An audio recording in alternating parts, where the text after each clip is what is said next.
রোহিত শর্মাকে নিয়ে কি বড় সিদ্ধান্ত নিতে চলেছে বোর্ড?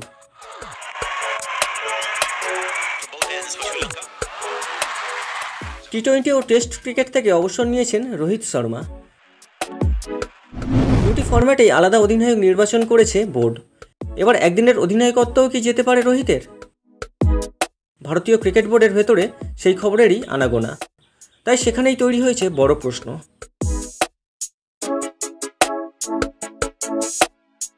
বোর্ডের এক আধিকারিক জানিয়েছেন, তারা ভেবেছিলেন চ্যাম্পিয়ন্স ট্রফি জেতার পরেই একদিনের ক্রিকেট থেকে অবসর নেবেন রোহিত, কিন্তু বাকি দুটি ফরম্যাট থেকে সরলেও রোহিত জানিয়ে দিয়েছেন 50 ওভারের ক্রিকেট এখনও খেলবেন তিনি।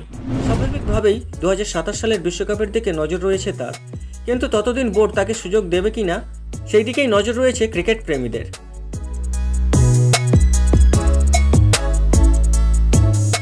2027 সালে ওডিআই বিশ্বকাপ, ততদিন রোহিতের বয়স আরও বাড়বে। তার যা ফিটনেস ও ফর্ম, তাতে ততদিন রোহিত টানতে পারবেন কিনা তা নিয়ে রয়েছে যথেষ্ট সংশয়।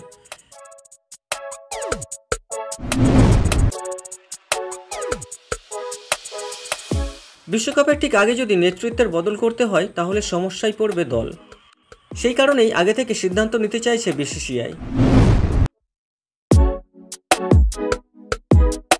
তবে রোহিত শর্মার অবর্তমানে ওডিআই দলের অধিনায়কত্বের ভার কে পাবেন, সেখানেই তৈরি হয়েছে বড় প্রশ্নের। এক্ষেত্রেও তাড়াহুড়ো করতে চাইছে না বোর্ড। 2027 সালে ওডিআই বিশ্বকাপ, তার আগে আগামী বছর টি-20 বিশ্বকাপ রয়েছে। তার আগে 12টা ওডিআই ম্যাচ খেলবে ভারত। যে ক্রিকেটাররা একাধিক ফরম্যাটে খেলেন তাদের ফর্মের দিকে নজর থাকবে বোর্ডের। পাশাপাশি ইংল্যান্ডের মাটিতে টেস্ট অধিনায়ক শুভমান গিলের পারফরম্যান্সের দিকেও নজর থাকবে তাদের। সবকিছু ভেবেচিন্তে ওডিআই দলের অধিনায়ক নির্বাচন করবে বোর্ড।